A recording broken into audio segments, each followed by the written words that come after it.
మీకు సార్ జన్మలో మరవలేం సార్.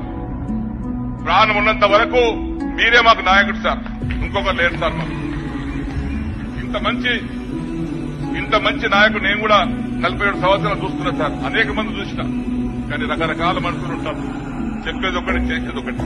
కానీ మనస్ఫూర్తిగా సహృదయంతో చల్లటి చూపుతో సహాయం చేసినటువంటి వ్యక్తి మిమ్మల్ని చూశాను సార్. నేను ఇక్కడ చాలా మంది మంత్రులు, ముఖ్యమంత్రులు చూశాను.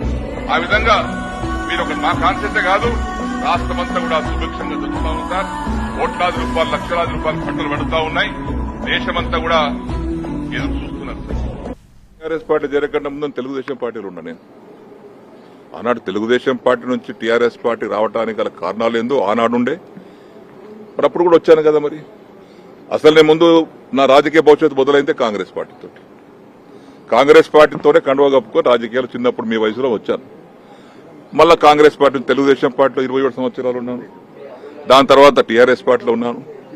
ఇప్పుడు చివరగా రేవంత్ రెడ్డి గారు చేస్తున్నటువంటి కార్యక్రమాలకు నేను మెచ్చి నచ్చి ఆకర్షితులై వారిని బలపరచాలి, వారి నాయకత్వం బలపరచాలి. యువకులు వారిని మనం మంచి విధంగా సమర్థించినట్టయితే రాష్ట్రం బాగుపడుతుంది. వారికి ఓపిక ఉంది, వయసు ఉంది. ఇంకా 20 ఏళ్ళు రాష్ట్రానికి నాయకత్వం వహించేటువంటి ఓపిక వారికి ఉంది. అటువంటి వారిని మనం ప్రోత్సహించాలి. మాకేం అవసరం లేదు, మా వయసు అయిపోయింది, మేమే ఇంకా పదవుల కోసం దానికోసం దీనికోసం కాదు. పనిచేసేటువంటి నాయకులు మనం సమర్థించాలి గట్టిగా, మనస్ఫూర్తిగా ఉద్దేశంతో వారి వెంబడి ఈరోజు